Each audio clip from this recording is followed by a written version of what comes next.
Hello, good evening मेरे प्यारे बच्चों। मैं आपका मैथ टीचर राकेश सर फिर अपने टाइम पर हम लोग स्टार्ट करने जा रहे हैं बच्चों। तो सबसे पहले आप लोग इस चैनल के माध्यम से जल्दी जल्दी जुड़ें और तब पढ़ाई आगे बढ़ाएं बच्चों। जैसा कि हम लोग जान चुके हैं कि प्रीवियस क्लास में ट्रिगोमेट्री जी हाँ बेसिक रूप में पढ़ाई हो रही थी। अब हम लोग आगे आज ट्रिगोमेट्री बढ़ाएंगे बच्चों। तो निश्चित मैंने कहा था कि 12th के सिलेबस में ट्रिगोमेट्री नहीं है, बट ट्रिगोमेट्री यूज काफ़ी है बच्चों। निश्चित तौर पर अगर आप स्ट्रॉन्ग कर लेंगे तो आपका आगे का जो मैथमेटिक्स है, 12th का जो सिलेबस है मैथ का, उसमें आपको काफ़ी हेल्प मिलेगा। तो चलिए जल्दी से जुड़ें।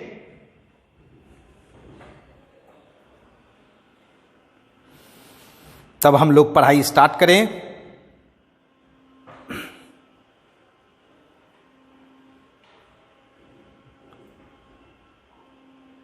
Good morning, good morning, good morning, good evening बच्चों, गुड इवनिंग।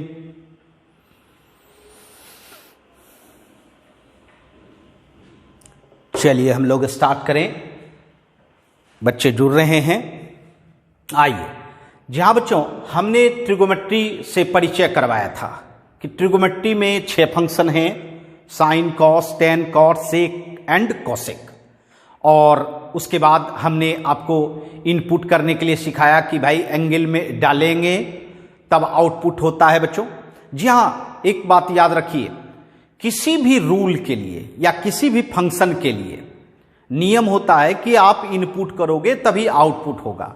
ऐसे भी जनरली हम लोग कोई भी सिस्टम अगर रूल के अनुसार चलता है तो उसमें इनपुट किया ही जाएगा और इनपुट करेंगे, जैसा इनपुट करेंगे वैसा आउटपुट होगा। जी हाँ बच्चों, जैसे हम लोग पढ़ाई ही करते हैं तो जैसी पढ़ाई हम लोग करेंगे, जिस तरह से हम पढ़ाई में टाइम देंगे उसी तरह हम लोग का रिजल्ट भी बनता है बच्चों, नॉलेज भी बढ़ता है।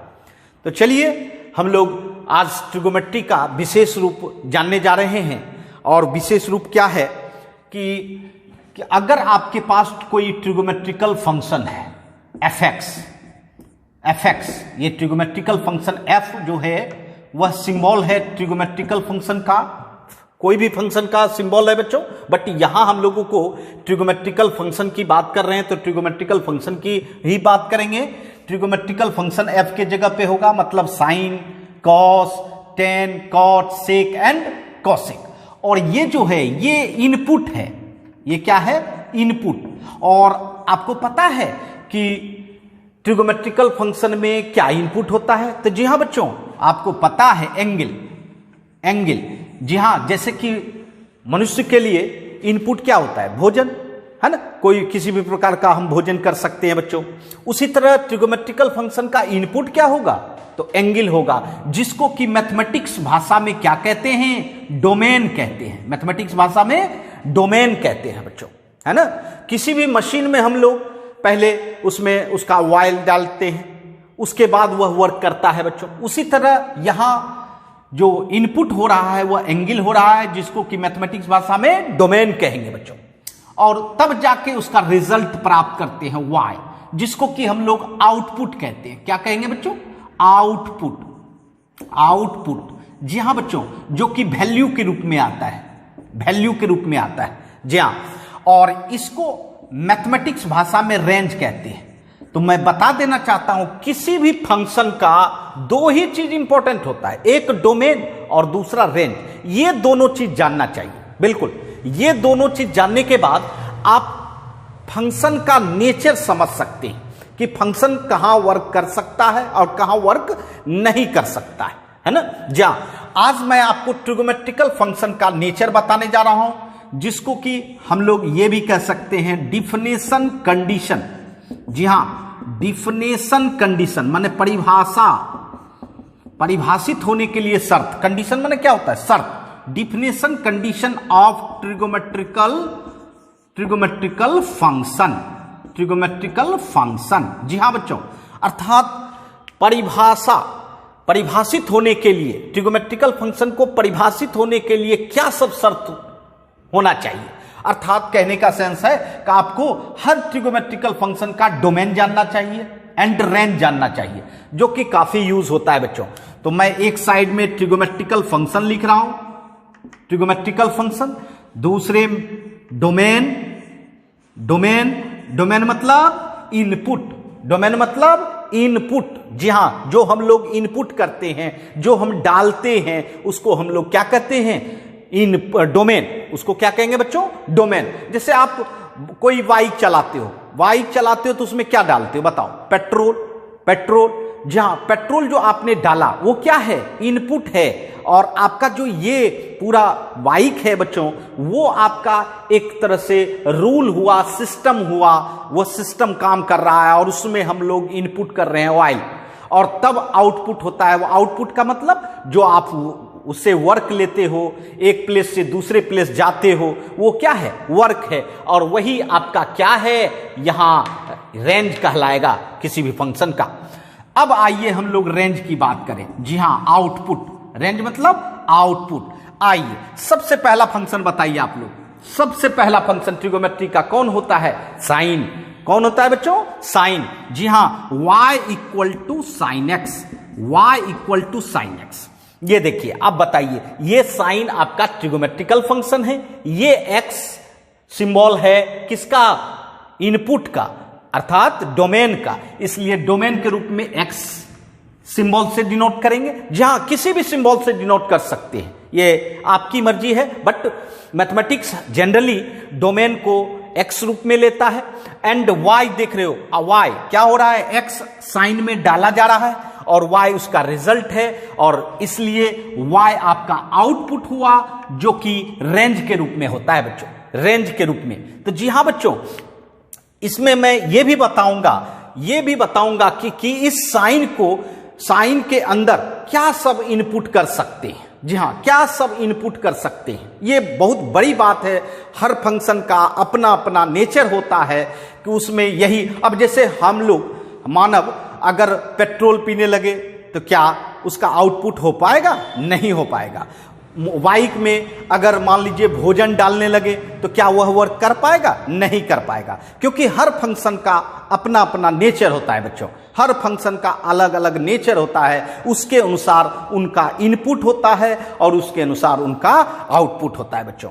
आज मैं ट्रिगोमेट्रिकल फंक्शन का, जी हां बच्चों, ट्रिगोमेट्रिकल फंक्शन का आपको इनपुट एंड आउटपुट बताने जा रहा हूं। और ट्रिगोमेट्रिकल फंक्शन में भी तो 6 फंक्शन हैं, अलग अलग फंक्शन का अलग अलग डोमेन होगा और अलग अलग रेंज होगा। जी हां बच्चों, काफी इंपॉर्टेंट है आपके लिए, अब बिल्कुल इजी है, आप अपने माइंड में रख सकते हैं। जी हां बच्चों, और हर जगह हेल्प करेगा बच्चों। आइए मैं बताना चाहूंगा साइन। जी हां बच्चों, साइन ऐसा फंक्शन है जिसमें कि किसी भी प्रकार का एंगल अगर आप डालते हो तो वह आउटपुट देने के लिए तैयार रहता है। जी हां बच्चों, किसी भी प्रकार का। अब यह बताइए, किसी भी प्रकार का मतलब क्या हो गया, किसी भी प्रकार का मतलब क्या हो गया, आर मतलब क्या हो गया, रियल नंबर। जी हां, वास्तविक संख्या। एक्चुअल में कोई भी फंक्शन हो दुनिया में, जी हां, हर फंक्शन रियल के लिए ही, वास्तविक के लिए ही डिफाइन होता है ना, इमेजिनरी के लिए डिफाइन नहीं होता है बच्चों। तो जी हां, ये फंक्शन ट्रिगोमेट्रिकल फंक्शन रियल के लिए ही डिफाइन होता है। और रियल बोल देने का मतलब है हर चीज। इसका मतलब ये भी समझ लीजिए, -∞ टू +∞। इसका क्या मतलब हुआ कि -∞ से, यहां नंबर लाइन ड्रॉ करते हैं, -∞ से +∞ के बीच जितना भी रियल एंगल होगा, वास्तविक एंगल होगा, सबको इसमें डाल सकते हैं। इसका मतलब है इस साइन को किसी भी एंगल से प्रॉब्लम नहीं है, किसी भी एंगल से प्रॉब्लम नहीं है, बिल्कुल किसी भी एंगल से प्रॉब्लम नहीं है। माना कोई भी एंगल डालने में हम लोग डरेंगे नहीं, है ना, हर एंगल डाल सकते हैं। बट वैल्यू, जी हां, मान, रेंज, आउटपुट, ये जो है ये निश्चित होता है, ये निश्चित होता है। क्या निश्चित होता है भाई, ये निश्चित होता है कि इसका मान -1 से लेके +1 तक। इसका मतलब ये भी कह सकते हैं कि जैसे y के जगह पे आप sin x भी कह सकते हैं, क्योंकि sin x कहिए या y कहिए, क्योंकि y इक्वल टू क्या है बच्चों, sin x।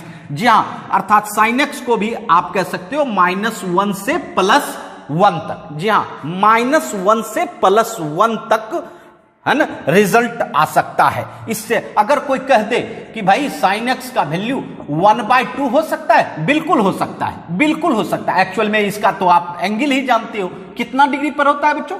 30 डिग्री पर। 30 डिग्री पर sin 30 डिग्री का मान कितना होता है? 1/2, है ना।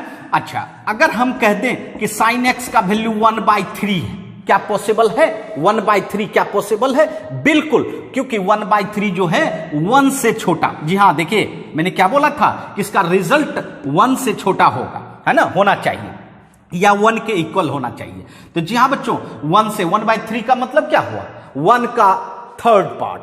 तो 1/3 मतलब 1 से छोटा है, इसका मतलब है यह मान होगा। बट बताइए कि 1/3 हम किसी भी एंगल पर देखे हुए हैं अभी तक? बिल्कुल नहीं। जहां वो हमारा जो है टेबल पर, ट्रिगोमेट्रिकल टेबल में नहीं आता है, बट यह कहीं ना कहीं एंगल, जो एंगल डाला जाए और यह रिजल्ट होगा। जी हां, यह हम लोग को पता नहीं है, बट हमारा ये कहना है बच्चों कि यह किसी न किसी एंगल पर 1/3 जरूर देगा। जी हाँ, यह वैलिड है, क्योंकि मुझे पता है कि sin x का वैल्यू -1 और +1 के बीच में कहीं भी हो सकता है, कुछ भी हो सकता है। बट अब देखिए, sin x का वैल्यू अगर हम कहें कि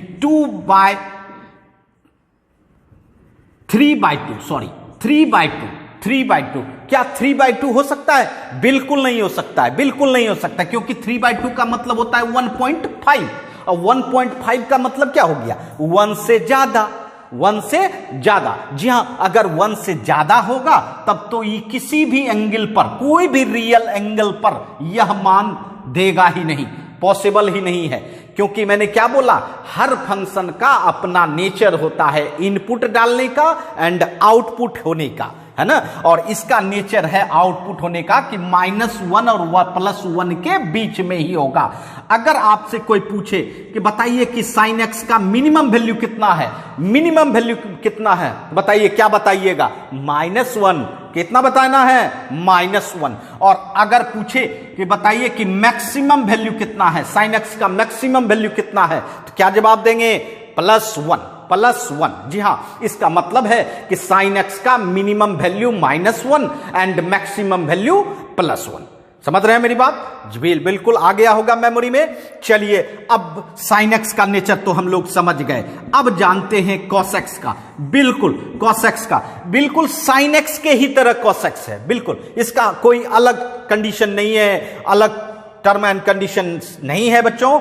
इसलिए इसका डोमेन भी यही होता है, R मतलब आप -∞ से +∞ हर रियल एंगल डाल सकते हैं। और इसका रिजल्ट, जी हाँ बच्चों, रिजल्ट -1 से +1, -1 से +1। जी हाँ, इसका भी रिजल्ट -1 एंड +1 के बीच में हो सकता है बच्चों, और -1 भी हो सकता है एंड +1 भी हो सकता है। मतलब 3 बातें हुई, एक -1 और +1 के बीच इंटरवल में वैल्यू हो सकता है, दूसरा -1 भी हो सकता है एंड +1 भी हो सकता है। इसका मतलब है कि cos x का भी मिनिमम वैल्यू -1 हुआ एंड मैक्सिमम वैल्यू कितना हुआ बच्चों?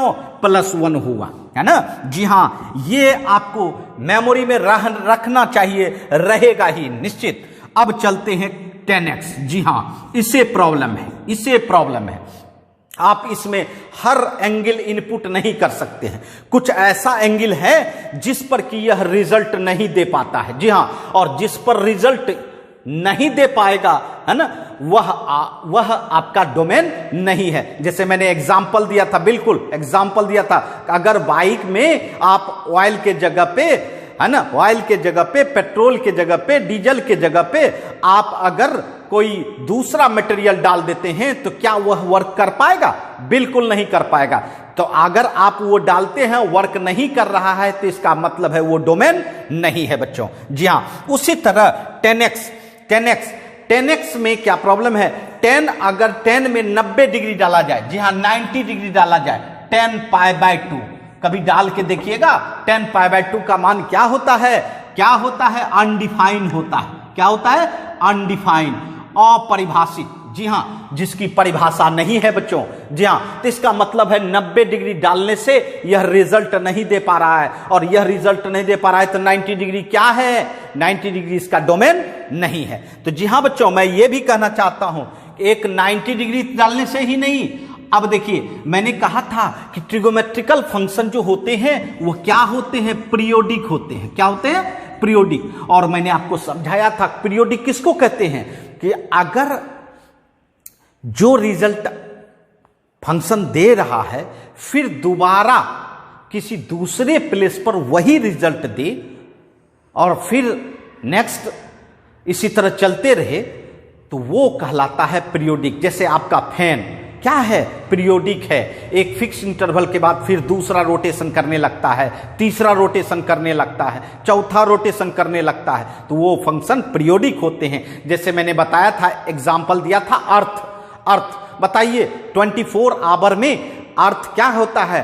डे एंड नाइट, है ना, दिन रात, ये दोनों काम होता है बच्चों, 12 घंटा दिन और 12 घंटा रात। और फिर नेक्स्ट डे जो है, नेक्स्ट 24 आवर में फिर क्या करता है?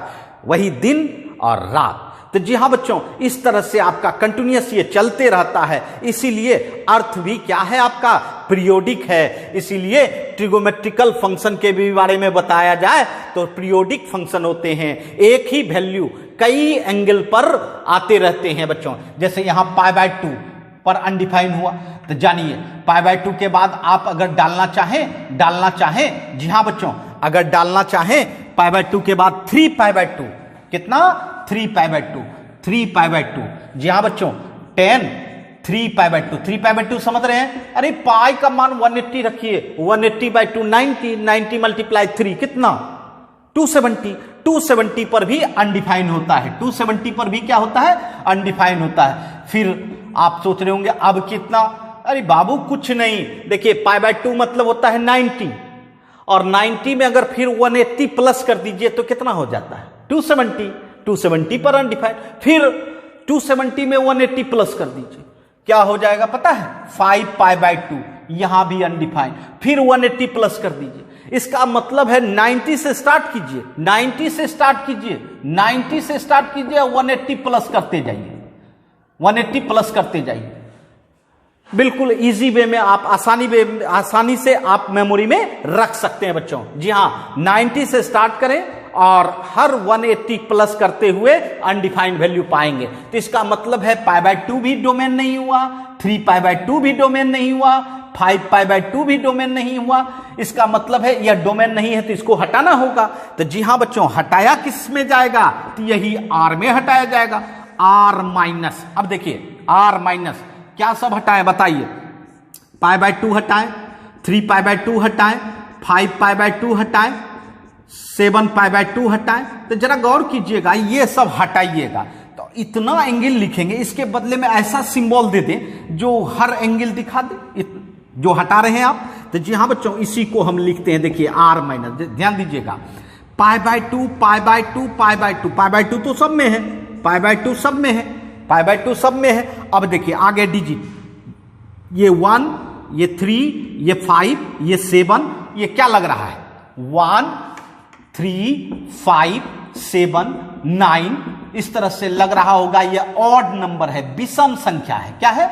Odd number. तो जी हाँ, इस पूरे ऑड नंबर को एक सिंबल में आप दिखा सकते हैं, क्या पता है? 2n+1। जी हाँ, 2n+1, 2n+1, ये पूरा ऑड नंबर को सिर्फ एक ये नंबर दिखा रहा है। जी हाँ, कैसे? n के जगह पे अगर 0 डालिए तो 2 × 0 0, 0+1 कितना? 1 आ गया। फिर 1 डालिए, 1, 2 + 1 3, 2 डालिए, 2 2 जा 4 + 1 कितना? 5, 3 डालिए, 3 2 जा 6 + 1 7। देखिए जी हाँ, हमेशा मैं कहूंगा ऑड नंबर अगर पूरे ऑड नंबर को दिखाना है तो आप 2n+1 दिखाइए। और मैं बता देना चाहता हूं यहीं पर 2 4 6 8, अगर यह इवन नंबर दिखता है बच्चों, और इवन नंबर को अगर दिखाना है तो 2n दिखाइए। देखिए ध्यान दीजिएगा, 2n दिखाइए। देखिए n के जगह पे 0 रखेंगे तो ये क्या होगा? 0, और 0 भी इवन नंबर होता है बच्चों। 1 रखिए तो कितना? 2 रखिए तो 2 2 जा 4, 3 रखिए तो 6, आ रहा है? जी हाँ बच्चों, जब भी आपको ऑड दिखाना है तो 2n+1 और इवन दिखाना है तो 2n। तो यहां देखिए जरा गौर कीजिएगा, π/2 के आगे सब क्या है? 1, 3, 5, 7 ऑड नंबर दिख रहा है। तो इसका मतलब है ऑड नंबर को हम ये पूरा नहीं दिखाने के बदले में यहां क्या दिखाएंगे? 2n+1। क्या दिखाएंगे बच्चों? 2n+1। अब देखिए r-2n+1 π/2। जी हाँ बच्चों, यही डोमेन हुआ। तो जी हां, माइनस वही होता है जैसे आप मार्केट गए 100 रुपीज लेके और आपने 90 रुपीज खर्चा किया, कोई सामान खरीद लिया, तो बताइए आपके पास कितना रहेगा? रेस्ट कितना रहेगा बच्चों? तो निश्चित तौर पर 100 में 90 माइनस करोगे, 10 रहेगा। उसी तरह ऑल रियल नंबर में ऑड मल्टीपुल ऑफ π/2। जी हां, इसको क्या पढ़ा जाता है? ऑड मल्टीपुल ऑफ π/2, क्योंकि ये ऑड है। ये क्या है? ऑड है।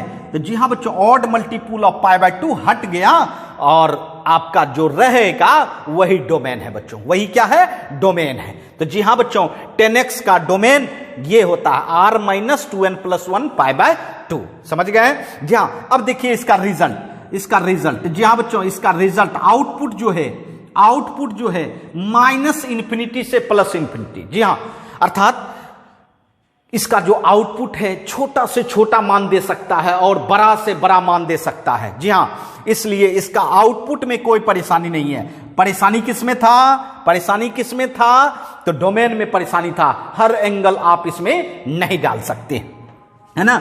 इसलिए 10x का वैल्यू जो है -∞ टू +∞ कहा जाता है बच्चों, -∞ से +∞, है ना? चलिए इसको नोट कर लें, है ना?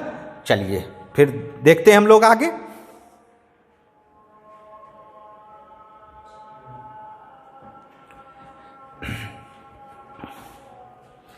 आइए, समझ रहे हैं ना बच्चों? जी हां, कोई परेशानी हो तो बोलना है।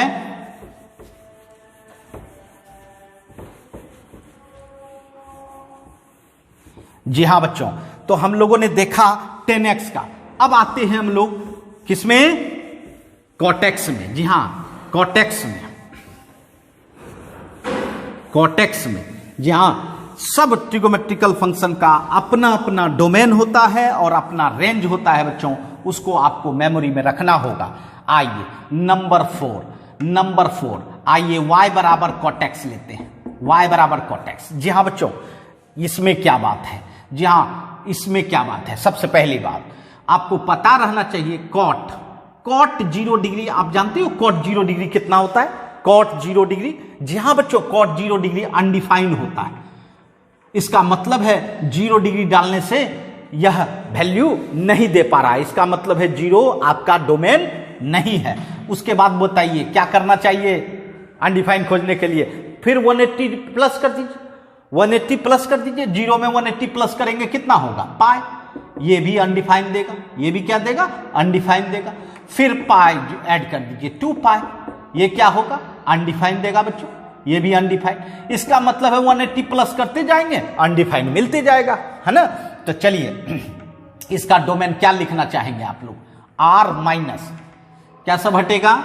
0 नहीं होना चाहिए, 0 डोमेन नहीं है। पाई हटना चाहिए, 2 पाई हटना चाहिए, 3 पाई हटना चाहिए ना बच्चों? अब बताइए प्लस माइनस भी दे दीजिए, क्योंकि माइनस में भी, है ना? क्योंकि एंगल आपको पता है कि एंगल 2 रास्ते से जा सकते हैं, एक एंटी क्लॉकवाइज, दूसरा क्लॉकवाइज। जब एंटी क्लॉकवाइज जाते हैं तो पॉजिटिव होता है एंगल, और क्लॉकवाइज जाते हैं तो एंगल निगेटिव होता है। आपने पढ़ा होगा बच्चों, इधर से चलोगे एंटी क्लॉकवाइज तो एंगल पॉजिटिव लेना चाहिए, और क्लॉकवाइज चलेंगे तो निगेटिव लेना चाहिए। जी हाँ बच्चों, तो ये होना चाहिए। अब बताइए इसको थोड़ा सा छोटा कर दें, क्योंकि इतना एंगल जो हम लोग लिखेंगे उसके बदले में एक सिंबल यूज करें। बताइए 0 है, पाई है, 2 पाई है, 3 पाई। पाई तो सब में है तो पाई दे दीजिए, और ये जो 0, 1, 2, 3 दिख रहा है इसको n दे दीजिए। बिल्कुल, यहां n के जगह पे 0 +-1 +-2। जी हाँ बच्चों, ये अंक हो गया, है ना? जी हाँ, तो क्या लिख सकते हैं? r-n पाई। क्या डोमेन हो गया कॉटेक्स का? r-n पाई। जी हाँ, ये आपका कॉटेक्स का डोमेन हुआ। अब ये बताइए इसका रिजल्ट क्या हो सकता है? जी हाँ बच्चों, निश्चित तौर पर यह 10x का भाई है, या दुश्मन समझिए, जो भी समझिए, 10x का है तो निश्चित 10x का क्या था, माइनस इंफिनिटी से प्लस इंफिनिटी, है ना। तो इसका भी होता है माइनस इंफिनिटी से प्लस इंफिनिटी, क्योंकि माइनस इंफिनिटी से प्लस इंफिनिटी का मतलब होता है कि हर जगह, है ना, हर जगह वैल्यू दे सकता है, हर तरह का वैल्यू दे सकता है। तो जी हाँ, 10x कोई भी प्लेस नहीं छोड़ा है, 10x भी माइनस इंफिनिटी से प्लस इंफिनिटी तक है। उसी के अनुसार उसी जगह में कौन आ जाता है बच्चों, cot x भी माइनस इंफिनिटी से प्लस इंफिनिटी। अर्थात cot x का भी आपको अगर पूछा जाए कि क्या सब रिजल्ट पॉसिबल है, तो माइनस इंफिनिटी से प्लस इंफिनिटी तक पॉसिबल है बच्चों। तो इस तरह से cot x का क्या निकला, रेंज निकला बच्चों। आइए अब जाने sec x का, क्या जाने बच्चों, sec x का। जी हाँ, अब बताइए sec x किसका रेसिप्रोकल है, पता है आपको? जी हाँ बच्चों, पता होगा, cos x का रेसिप्रोकल है। और cos x का डोमेन क्या देखा था आपने, डोमेन तो देखा था कि पूरा एंगल डाल सकते हैं, बट sec x में पूरा एंगल नहीं डाल सकते हैं। मैं बताना चाहूंगा sec x का डोमेन बिल्कुल tan के तरह होता है, tan के तरह। किसके तरह, tan के तरह। बताइए tan में कहां अनडिफाइन हो रहा था, तो 90 डिग्री पर, तो π/2 पर अनडिफाइन हो रहा था, यहां भी होगा अनडिफाइन, सही है। उसके बाद फिर 180 प्लस कर दीजिए, बताइए 180 प्लस करेंगे, हाँ, तो 270 होगा, मतलब 3π/2 इस पर अनडिफाइन होगा। फिर आप 180 प्लस कर दीजिए, 5π/2 इस पर अनडिफाइन होगा। इसका मतलब है 180 प्लस करते जाएंगे, अनडिफाइन मिलते जाएगा। अर्थात क्या कहेंगे, ये सब आपका डोमेन नहीं है, π/2 डोमेन नहीं है, हटाना पड़ेगा, ये आपका तो है नहीं, आप इसको इसमें डाल नहीं सकते हैं, डाल नहीं सकते हैं तो वो हटाना पड़ेगा। π/2 डाल सकते हैं, 3π/2 डाल सकते हैं, 5π/2 डाल सकते हैं, ये सब आप नहीं डाल सकते। क्या करेंगे, ये सब आप सेक में नहीं डाल सकते, इसीलिए इसको फिर सिंबल में हम क्या लिखेंगे, r माइनस। बताइए, आपको सिखाए थे ना, π/2 सब में है, और 1 3 5, बताइए ऑड नंबर है, ऑड नंबर को किस सिंबल से दिखाते हैं, 2n + 1, ये पूरे ऑड नंबर को दिखा देता है। तो बिल्कुल किसके जैसा हुआ, 10x के जैसा हुआ। जी हाँ, जैसा 10x का डोमेन होता है वैसा ही sec x का डोमेन होता है ना। अब रेंज देखिए, रेंज देखिए। जी हाँ बच्चों, आपको पता है cos का वैल्यू -1 और 1 के बीच में होता है ना, -1 और 1 के बीच में। तो निश्चित sec x क्या है, रेसिप्रोकल है cos का, तो ई तो जगह छोड़ा है, cos x जगह छोड़ दिया है, क्योंकि -1 से छोटा और +1 से बड़ा। जी हाँ, ये जगह cos x नहीं घेरा है। इसका मतलब है कि sec x का रिजल्ट जो है -1 से छोटा एंड +1 से बड़ा। जी हाँ, -1 से छोटा और +1 से बड़ा। इसका तात्पर्य यह हुआ कि -1 और 1 के बीच cos है, तो sec किधर है, -1 से छोटा एंड +1 से बड़ा। जी हाँ बच्चों, ये इसका रेंज है, ये इसका रेंज है। अगर कोई बताए, अगर कोई पूछे कि बताइए sec x -1 और 1 के बीच में आ सकता है, क्या जवाब देंगे, बिल्कुल नहीं आ सकता है। समझ रहे हैं। आइए अब जाने हम लोग cosec x का, बिल्कुल cosec x का। sec किसके जैसा दिख रहा था, 10x के जैसा। cosec x किसके जैसा दिखेगा, cot x के जैसा। तो जी हाँ बच्चों, जैसा आपने cot x में देखा था डोमेन r - n π, उसी तरह cosec x में देखिएगा, ठीक है। और साथ साथ इसका रेंज भी -1 से छोटा और +1 से बड़ा। इसका कारण क्या है, -1 से छोटा और +1 से बड़ा। इसका कारण यही है कि cos का भी जो सिस्टम था वही sin का भी होता है, तो sec x का रेंज एंड cosec x का रेंज सेम होता है बच्चों। और इसी को दूसरे तरह से ऐसे भी लिख सकते हो भाई, ऐसे भी लिख सकते हो। ये देखिए, -∞ to -1, ये देखिए, -∞ to +1 एंड 1 से लेके कहां तक, इन्फिनिटी तक, 1 से लेके इन्फिनिटी तक, है ना, 1 से लेके इन्फिनिटी तक, है ना। यहां लिख देते हैं बच्चों, यहां लिख देते हैं। जी हां, यहां लिख देते हैं कि देखिए, इधर -∞ हुआ, इधर +∞। बताइए कितना इंटरवल हुआ, -∞ ओपन +1 क्लोज। क्लोज क्यों दिए? क्योंकि इक्वल टू है, और दूसरा आपका 1 से लेके इंफिनिटी तक 1 क्लोज इंफिनिटी ओपन, और दोनों इंटरवल है इसका, तो इसलिए यूनियन के साथ, किसके साथ? यूनियन के साथ बिल्कुल लिख सकते हैं। ये दूसरा तरीका हुआ बच्चों। एक तो आप ऐसे लिख सकते हो, दूसरा इंटरवल में अगर लिखना चाहते हो तो इस तरह से लिख सकते हो, है ना। जहां इसका भी है वही बात होगी, -इंफिनिटी से -1 क्लोज यूनियन 1 से लेके इंफिनिटी तक। जी हाँ बच्चों, जब इक्वल टू साइन रहे तो क्लोज होता है बच्चों। इक्वल टू साइन दिख रहा है इसलिए क्लोज मैंने साइन दिया, है ना। और इन्फिनिटी जो है, कोई भी इन्फिनिटी हो, निगेटिव या पॉजिटिव, उसको तो हम रख नहीं सकते हैं, ले नहीं सकते हैं, इसलिए वो ऑलवेज ओपन रहता है। ये देखिए यहां ओपन है, यहां भी ओपन है ना। तो जी हां बच्चों, ये छबो फंक्शन का डोमेन एंड रेंज हुआ। यह अगर आपके मेमोरी में रहेगा तो काफी मदद मिलेगी, है ना। चलिए इसको शॉर्ट स्क्रीन ले लें, या मान लीजिए नोट कर लें जल्दी से।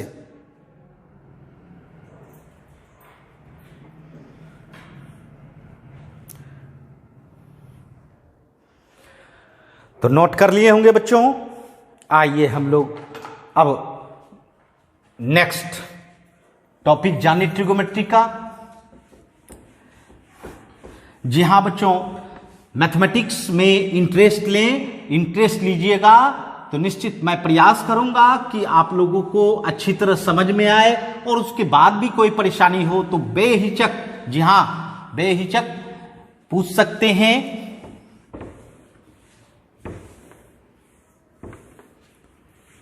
अपने चैनल के माध्यम से, और आप जान रहे हैं कि यह चैनल मैथ टेक्निक क्लासेस, जी हां मैथ टेक्निक क्लासेस के द्वारा जो है आप लोगों को दी जा रही है ना।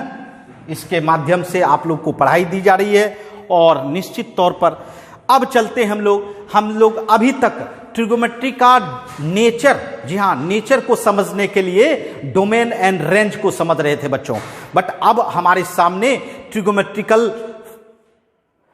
फंक्शन का रिजल्ट, जी हां बच्चों रिजल्ट, जी हां रिजल्ट के बारे में जानेंगे, क्या सब रिजल्ट है। आइए हम लोग सबसे पहले स्टार्ट करें, जहां इसको हम लोग कहते हैं बच्चों एप्लीकेशन। एप्लीकेशन अर्थात एक तरह से कह सकते हैं फॉर्मूला भी आप लोग, है ना। एप्लीकेशन ऑफ ट्रिगोमेट्रिकल फंक्शन,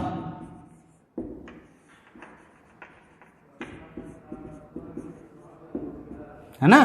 चलिए सबसे फर्स्ट हम ये बताना चाहेंगे, फर्स्ट जी हाँ बच्चों, जो आपने बेसिक रूप में देखा होगा, जहां बेसिक रूप में देखा होगा, आइए जाने बेसिक रूप में बेसिक फॉर्मूला। इसके बिना ट्रिगोमेट्रिकल फंक्शन के बारे में सोचना संभव नहीं है। बेसिक फॉर्मूला किसको कहते हैं बताइए आप लोग।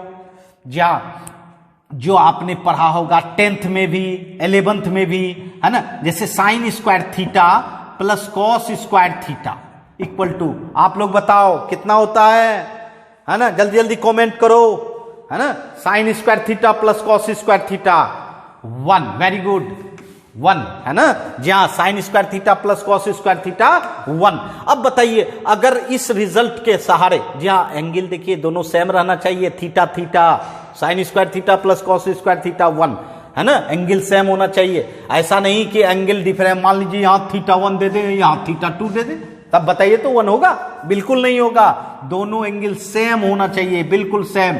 अगर यहां 30 डिग्री डाल रहे हैं तो यहां भी 30 डिग्री डालेंगे, तब रिजल्ट 1 होगा। यहां अगर 60 डिग्री डाल रहे हैं तो यहां भी आपको 60 डिग्री डालना होगा, तब 1 होगा। अब ये बताइए sine square theta plus cos square theta 1, और अगर आप चाहेंगे कि साइन को किस में कन्वर्ट कर लें, कॉस में कन्वर्ट कर लें, तो बिल्कुल कर सकते हैं कि नहीं? क्या कर सकते हैं बताइए। Sine square theta equal to क्या लिख सकते हैं? 1 माइनस कॉस स्क्वायर थीटा, है ना। कर सकते हैं ना। और कॉस को कन्वर्ट करना चाहे साइन में तो cos square theta equal to 1 minus sine square theta, कर सकते हैं ना बच्चों। मैंने एक ट्रांसफर करके दिखा दिया, अब आप लोग खुद से भी कर सकते हैं, है ना। चलिए साइन और कॉस में तो ये कॉम्बिनेशन है। अब आते हैं सेक एंड टेन में। Sec square theta minus tan square theta equal to 1। जी हाँ, सेक और टेन, देखिए याद कीजिए मैंने बताया था ना कि सेक एंड टेन का नेचर कुछ मिलता है, सेक का डोमेन और टेन का डोमेन सेम होता था। देखिए sec square theta minus tan square theta, कहीं ना कहीं रिश्ता तो जुड़ा हुआ रहता है बच्चों। Sec square theta minus tan square theta 1, और अगर सेक स्क्वायर को कन्वर्ट करना चाहे तो 1 प्लस टेन स्क्वायर थीटा, और टेन स्क्वायर थीटा को कन्वर्ट करना चाहे सेक में तो सेक स्क्वायर थीटा माइनस 1, है ना, वो आप खुद से कर लोगे। चलिए cosec square theta minus cot square theta, बताइए क्या होता है, बताइए क्या होता है, 1, है ना। Cosec square theta minus cot square theta 1, है ना। इस तरह से यहां भी कन्वर्ट कर सकते हैं बच्चों। तो ये तीन ट्रिगोमेट्रिकल आइडेंटिटीज है बच्चों, sine square theta plus cos square theta 1, है ना, sec square theta minus tan square theta 1, cosec square theta minus cot square theta 1। जी हाँ बच्चों, तो ये आपका क्या है, ये है ट्रिगोमेट्रिकल आइडेंटिटीज। उसके बाद आपको पता है sine theta and cosec theta, ये दोनों का प्रोडक्ट कितना होता है बच्चे, कितना होता है, 1 होता है ना, क्योंकि साइन थीटा का रेसिप्रोकल माने व्युत्क्रम उल्टा कौन होता है, कॉसेक थीटा। कॉसेक थीटा का व्युत्क्रम कौन होता है, साइन थीटा, इसलिए साइन थीटा और कॉसेक थीटा को प्रोडक्ट करेंगे तो 1 होगा बच्चों। अब देखिए साइन थीटा को ट्रांसफर करना चाहते हैं कॉसेक थीटा में, क्या लिख सकते हैं, 1 बाय कॉसेक थीटा, और कॉसेक थीटा को ट्रांसफर करना चाहते हैं साइन थीटा में तो क्या लिख सकते हैं, 1 बाय साइन थीटा, है ना। तो ये सब तो बातें आप लोग खुद से कर लोगे। चलिए कॉस थीटा का रेसिप्रोकल कौन, सेक थीटा, दोनों का product 1, tan theta cot theta, tan theta का reciprocal cot theta, cot theta का रेसिप्रोकल टेन थीटा, ये दोनों का भी प्रोडक्ट 1 होता है बच्चों। तो ये रेसिप्रोकल रिलेशन है बच्चों, ये क्या है, रेसिप्रोकल रिलेशन। जी हाँ, एक और फंडामेंटल, ये बेसिक फॉर्मूला है बच्चों, टेन थीटा को ट्रांसफर हम लोग क्या लिखते हैं, साइन और कॉस में sine theta by cos theta लिख सकते हैं, sine theta by cos theta, और कॉट थीटा को cos theta by sine theta लिख सकते हैं ना बच्चों। तो जी हाँ बच्चों, ये आपका बेसिक, जी हाँ बेसिक फॉर्मूला जो बार बार आपने पढ़ा होगा, बट जब भी ट्रिगोमेट्री की बात होगी तो यह जो बेसिक फॉर्मूला है यह तो हमेशा ही आएगा बच्चों, है ना। चलिए इसको नोट कर लें, फिर आगे बढ़ते हैं हम लोग।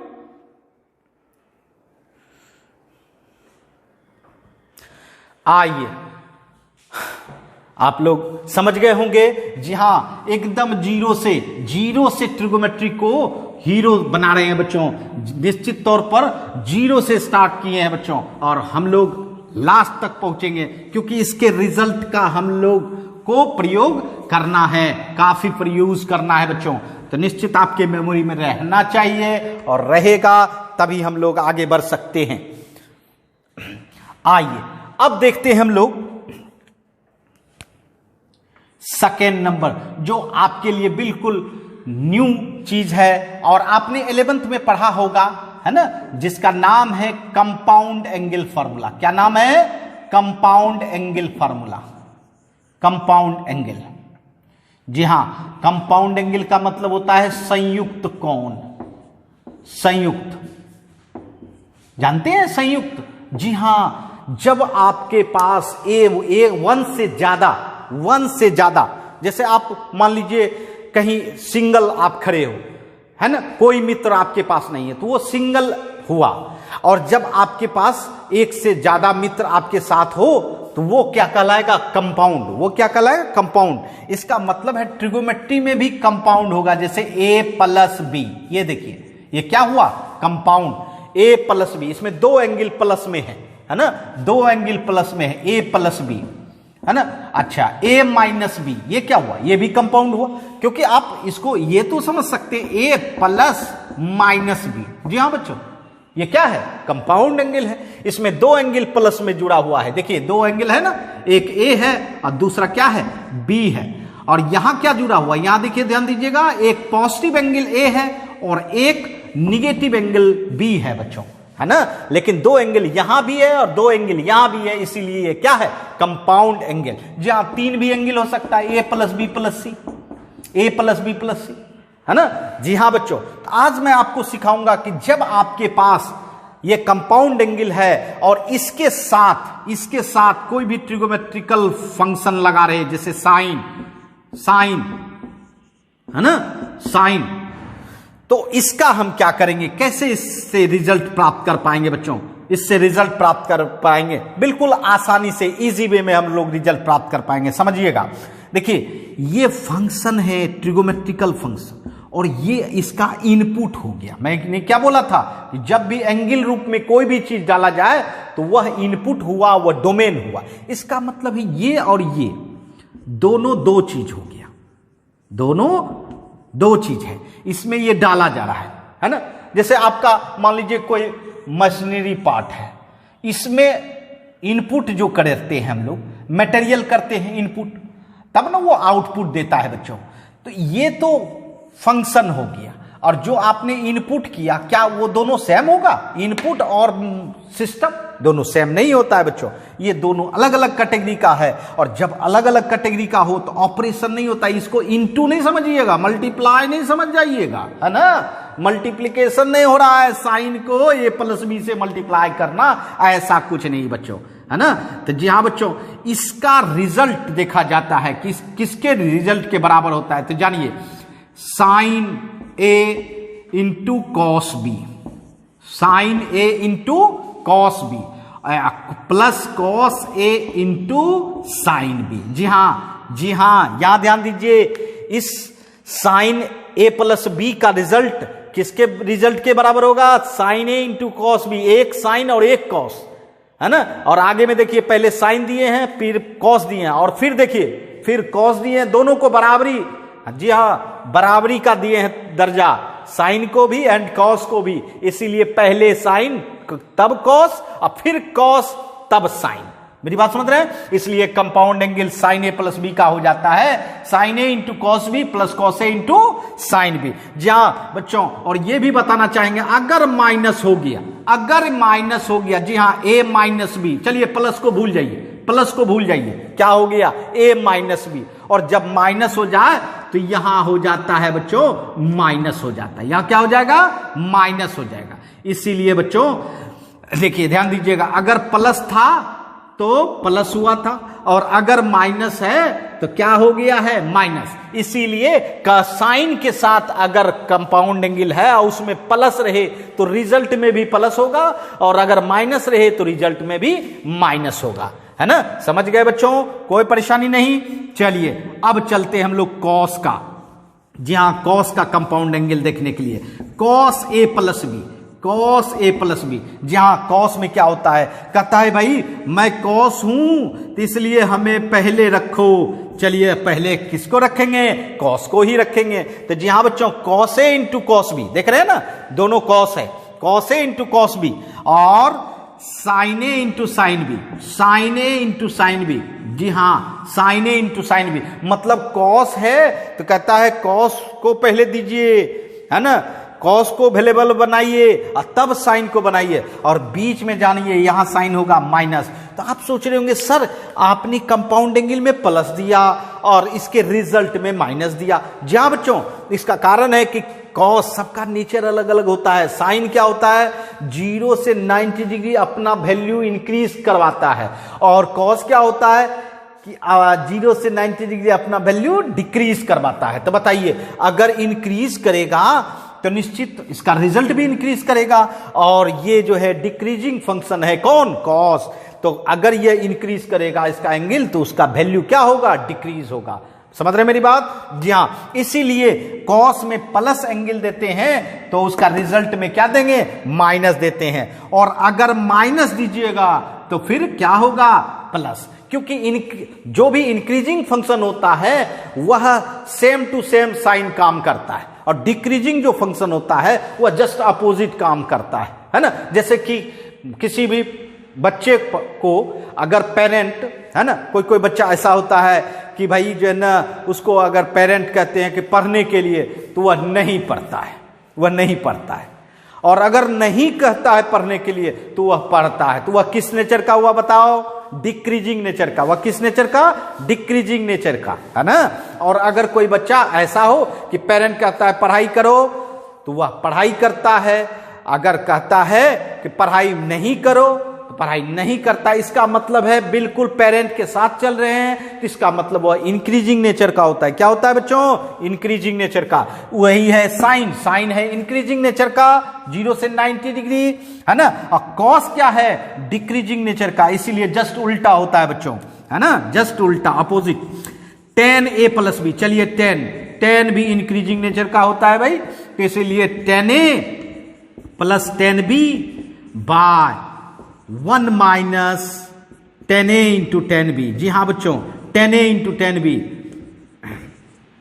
जी हाँ, tan a plus b equal to क्या होता है? tan a minus tan b by 1 minus tan a into tan b। और अगर माइनस दे दे तो निश्चित आप समझ रहे हैं, माइनस देंगे तो माइनस ही होगा यहां भी, क्योंकि इंक्रीजिंग नेचर का है। यहां क्या हो जाएगा? प्लस, अर्थात जहां प्लस है वहां माइनस हो जाता है, जहां माइनस है वहां प्लस हो जाता है। इसलिए tan a माइनस बी बराबर क्या हो जाएगा भाई? tan a minus tan b by 1 plus tan a into tan b, है ना। एक और कंपाउंड एंगल के साथ फंक्शन जोड़ेंगे, वो है कॉट। वो क्या है? कॉट। जहां cot a plus b, cot a plus b, जहां कॉट a प्लस बी, इसका क्या होता है भाई? इसका होता है cot a into cot b, cot a into cot b minus 1 by cot b plus cot a, cot b plus cot a। जी हाँ बच्चों, अर्थात आपने cot a into cot b के साथ क्या दिया है? देखिए माइनस, यहां -1 और नीचे में देखिए प्लस, और अगर माइनस दे दें तो ये ऊपर वाला प्लस हो जाएगा और नीचे वाला क्या हो जाएगा? माइनस हो जाएगा। इसका मतलब है कॉट a माइनस बी बराबर क्या होता है? Cot a into cot B plus 1 by cot b minus cot a। जी हाँ बच्चों, और आप सोच रहे होंगे सर और तो दो फंक्शन है सेक। जी हाँ, इसका मतलब है सेक का कंपाउंड एंगल फॉर्मूला नहीं होता है, इसको आपको क्या करना होगा? 1 बाय कॉस। जी हाँ, जब भी जरूरत हो सेक का, जब भी जरूरत हो सेक का कंपाउंड एंगल का, तो आपको इसको कॉस में चेंज करना होगा। उसके बाद कॉसेक का, जी हाँ, कॉसेक का भी अपना रिजल्ट नहीं होता है बच्चों, तो इसको साइन में कन्वर्ट करके हम लोग बना सकते हैं बच्चों, है ना। तो ये दोनों तो ट्रांसफर सिखाए, ये दोनों ट्रांसफर सिखाए बच्चों, ये दोनों फॉर्मूला नहीं है। फॉर्मूला क्या है? सिर्फ ये 4, है ना। एक बार मैं पढ़ देता हूं, बताइए आप लोग भी बोलेंगे साइन a प्लस बी। बताइए sine a into cos b plus cos a into sine b. और साइन a माइनस बी क्या बोलेंगे? Sine a into cos b minus cos a into sine b, है ना। जहां उस तरह से आ जाइए कॉस में, कॉस a प्लस बी बराबर cos a into cos b minus sine a into sine b. और कॉस a माइनस बी बराबर बच्चों cos a into cos b plus sine a into sine b, है ना। उसके बाद tan में आ जाइए tan a प्लस बी, है ना, tan a प्लस बी। जी हाँ, tan a plus b, tan a plus b, tan a plus tan b by 1 minus tan a into tan b। और tan a माइनस बी क्या कहेंगे भाई?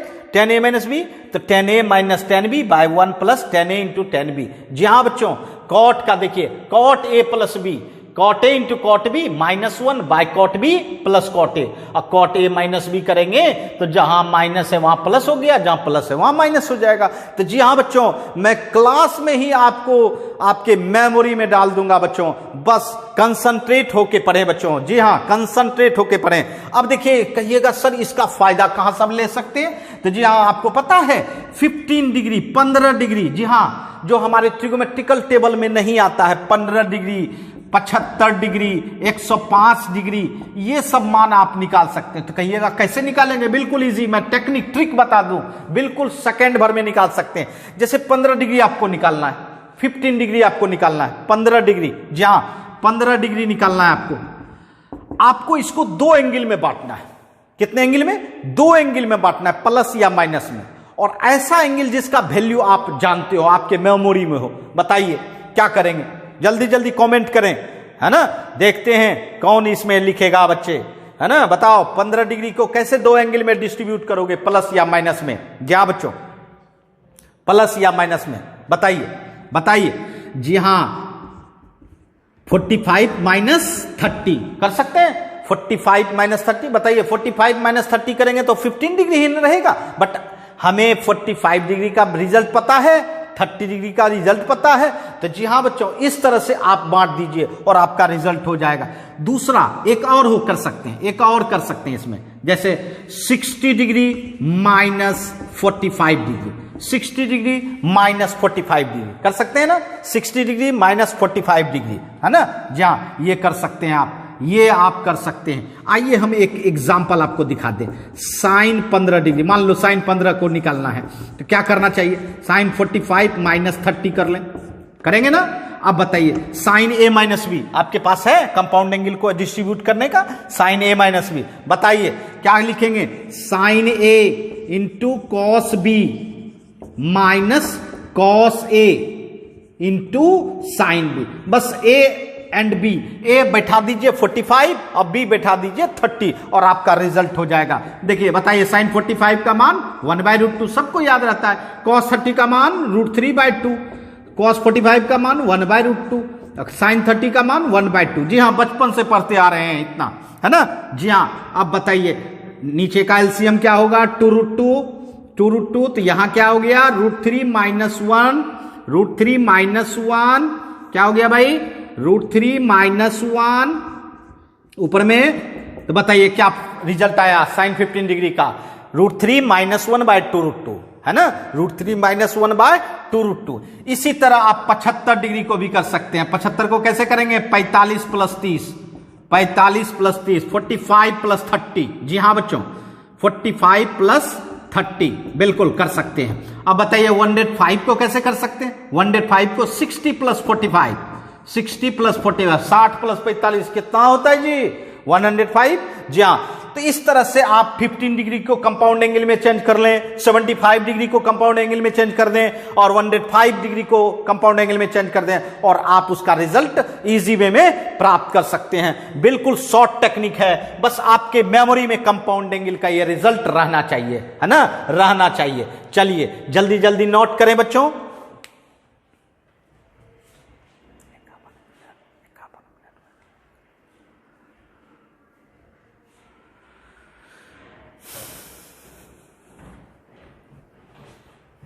Note कर लिए बच्चों, चलिए